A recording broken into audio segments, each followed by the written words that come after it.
Ben ritrovati dalla redazione. La totale riapertura dell'ex provinciale 13 che attraversa l'area degli stabilimenti della SIOT e porta a Caresana e rientro dei torrenti a cominciare dal Rosandra nel loro alveo naturale, anche se i controlli continueranno per qualche giorno, la riapertura ma solo per i residenti delle strade che portano alla frazione di Crociata, che dunque non è più isolata.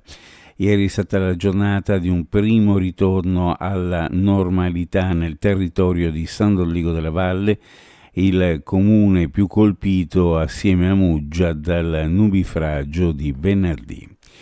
Ieri è stato anche l'ultimo sabato di controesodo e ultimi scampoli di esodo di agosto, quasi in linea con le previsioni. Nel pomeriggio di ieri si sono registrati il 4% dei transiti in meno in media rispetto al 2024, quando il volume di traffico superò i 182.000 mezzi.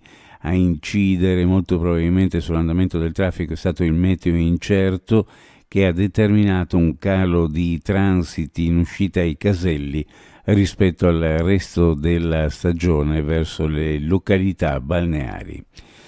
Dopo 3 anni al comando del nucleo investigativo del comando provinciale di Trento, il tenente colonnello Piermarco Borettaz lascia il Trentino alla volta di Trieste, dove assumerà il comando del reparto operativo del comando provinciale. Tra le principali operazioni condotte dal tenente Borettaz nel territorio trentino si ricordano le operazioni Aquila Bianca e Rally, oltre ai principali e più gravi reati avvenuti, tra cui la morte di Iris Setti.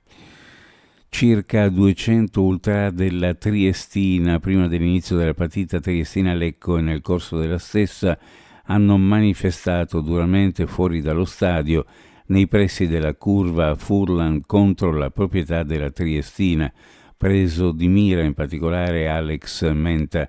Intanto sono giunti da Lecco ieri 180 supporter della squadra lariana, mentre assiepati in ordine sparso sulla tribuna Pasinati si sono accomodati circa 300-400 spettatori. Intanto, nonostante le voci di soldi arrivati dagli Stati Uniti ed imminenti dimissioni da parte dell'attuale presidente Ben Rosenzweig, i tifosi hanno confermato la linea dura, non hanno voluto assistere alla partita terminata 1-1 e hanno deciso di manifestare con tanto di fumogeni e cori all'indirizzo degli americani all'esterno del Rocco.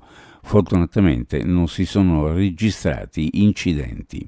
Previsioni meteorologiche per la giornata: bel tempo con venti di brezza, sui monti modesti annuvolamenti locali in giornata, temperature nella norma del periodo.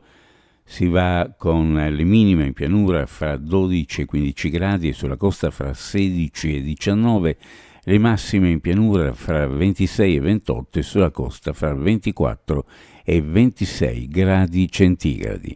Previsioni a cura di ARPA e FVG Meteo. Ed è tutto per il momento, grazie per averci seguito, a più tardi.